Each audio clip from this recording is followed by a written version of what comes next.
Cześć, witam w kolejnym vlogu z Anglii, znowu z Cornwalli tym razem. Jestem dzisiaj w mieście St. Austell i niedaleko tego miasta, to jest w ogóle największe miasto w Cornwalli, znaczy miasteczko, bo nie ma tutaj za dużo ludzi. Niedaleko tego miasta, około 3 km, jest bardzo znany w całej Wielkiej Brytanii ogród botaniczny, który się nazywa The Eden Project, więc tam dzisiaj się wybieram. Pierwsze co, jednak trzeba było się tutaj do tego St. Austell dostać pociągiem, najlepiej chyba najwygodniej tak tutaj dojechać. Bilet w dwie strony kosztuje z Plymouth 13 funtów 30 pensów, więc nie tak źle. Jednak tylko jak tutaj już dojechałem pociągiem, okazuje się, że do autobusu, który stąd jedzie do tego ogrodu, jest jeszcze godzina czasu. Niecała co prawda godzina, ale to jest raczej wystarczająca ilość czasu, żeby tutaj sobie zejść do miasta, zobaczyć centrum, no i trochę pospacerować.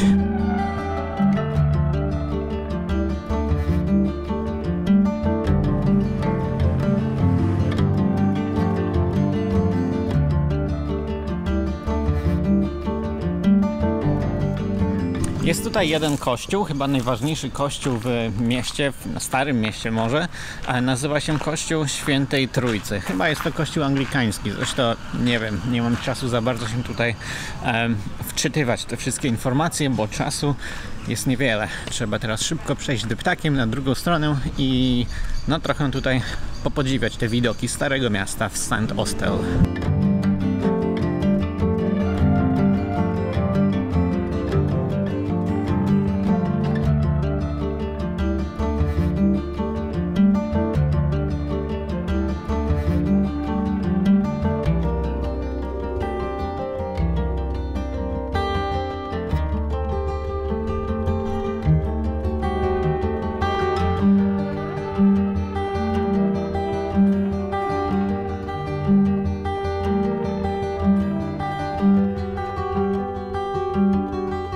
I właściwie to wszystko, bo poza tym deptaczkiem, który ma tam z 500 metrów długości, to potem jak już się wyjdzie z tego starego miasta, z tamtej okolicy, no to mamy już wszędzie wokół takie typowe angielskie przedmieścia, więc sporo domków, troszkę samochodów tutaj jeździ, niewiele bloków tutaj jest w ogóle, takie budynki trochę no typowo angielskie, więc dalej chyba nie ma co się już zapuszczać, trzeba wracać z powrotem na autobus i jedziemy do ogrodu botanicznego.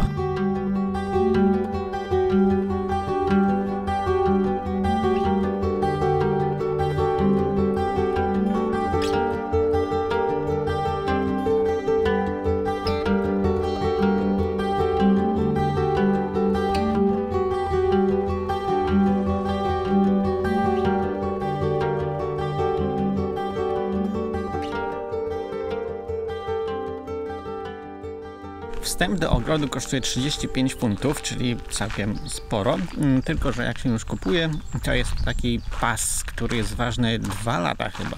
Jak się tylko przejdzie przez ten główny budynek, gdzie się kupuje bilety, można nam sobie kupić też przewodnik, no i po opłaceniu tego wszystkiego najlepiej po prostu iść głównym szlakiem, który prowadzi w lewo i pierwsze co widzimy, to takie różnego rodzaju małe, dzikie sekcje pochodzące z różnych krajów, więc na przykład pierwszy taki malutki ogród, malutki trawnik to jest poświęcony Korei, więc są tam jakieś kwiatki z Korei Północnej i Południowej. Potem natomiast jak się dalej idzie, jest sekcja kornwalijska, a dalej jest coś w rodzaju pszczelej sekcji, więc chyba jakieś tam są kwiatki, które pszczoły wyjątkowo lubią.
Czasami tutaj w tym miejscu nawet organizowane są koncerty wieczorami. Wtedy te wszystkie, znaczy te szklarnie są tutaj głównymi budynkami. One są wtedy ładnie podświetlane różnymi kolorami. I tutaj gdzieś jest scena, na której występują artyści i śpiewają swoje piosenki. Przykładowo w czerwcu jest tutaj Lionel Richie, The Who, Kasabian i w sumie to wszystko, co znam. Tak więc nie tylko jest to ogród botaniczny, ale też innego rodzaju wydarzenia kulturalne się tutaj odbywają. Główne budynki, te szklarnie, reprezentują różnego rodzaju biomy z różnych części świata. Pierwszy, do którego się udałem, to jest chyba wilgotnych lasów równikowych biom, więc panuje tutaj taki klimat, jaki panuje w tamtych równikowych lasach. No i oczywiście tego rodzaju rośliny można tutaj zobaczyć.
Temperatura w tym biomie tropikalnym wynosiła 37 stopni, natomiast jeszcze biorąc pod uwagę, że było tam strasznie wilgotno, to odczuwalna wynosiła 45. Teraz natomiast jestem już w drugim biomie śródziemnomorskim. To jest ten drugi i ostatni z tych największych budynków, tych szklarni, więc można powiedzieć, że połowa zwiedzanej już za mną. Tutaj w śródziemnomorskim jest już chłodniej, znaczy i tak jest bardzo ciepło, ale jest mimo wszystko dużo chłodniej niż w tamtym tropikalnym.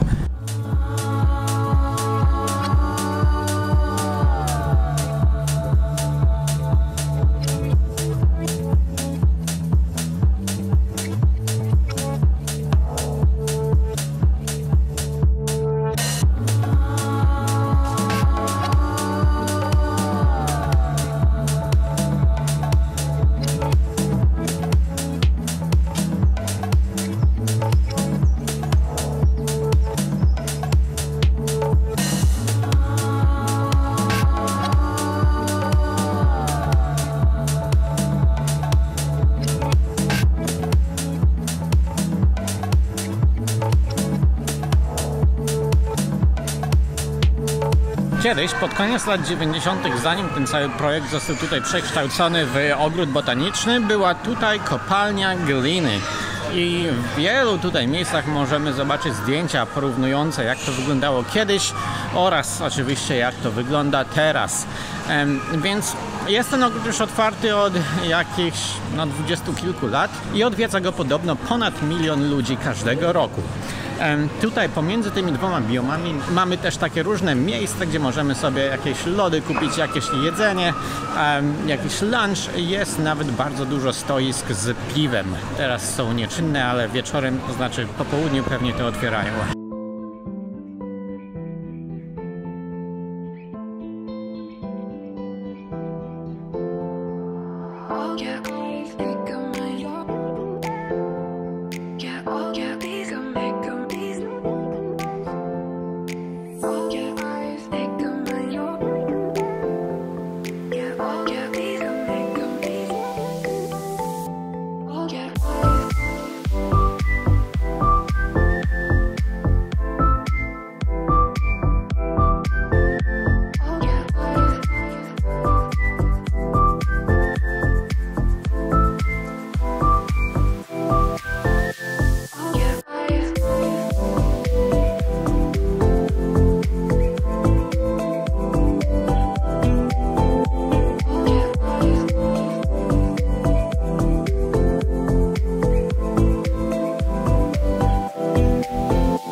Kolejny duży budynek nazywa się The Core, czyli rdzeń, i w środku, poza tym, że są dwie takie instalacje artystyczne, można też zobaczyć wystawy poświęcone najmniejszym cząstkom, których nie widać, jakieś mikroby, jakieś komórki, jakieś wirusy i coś takiego.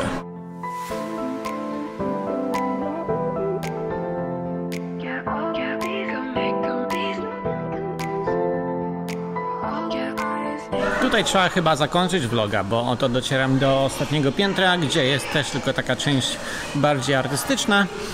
No a poza tym już na dworze nie ma tam nic do oglądania, tak więc wszystko zaliczone w około 3 godziny i tam jeszcze paręnaście minut chyba. Tak więc fajne miejsce jak najbardziej do spędzenia takiego popołudnia, poranka czy paru godzin po prostu sobie, żeby pospacerować. Polecam. Także na pewno było to takie spoko miejsce do spędzenia parę godzin, żeby sobie tutaj pospacerować. Podobny projekt tego typu, także nazwany Eden Project, teraz jest budowany gdzieś w Chinach, w mieście Qingdao chyba. Będzie otwarty w tym roku w lipcu? Chyba za miesiąc. Tak więc może kiedyś uda mi się nawet tam pójść, ale na pewno nie w tym roku.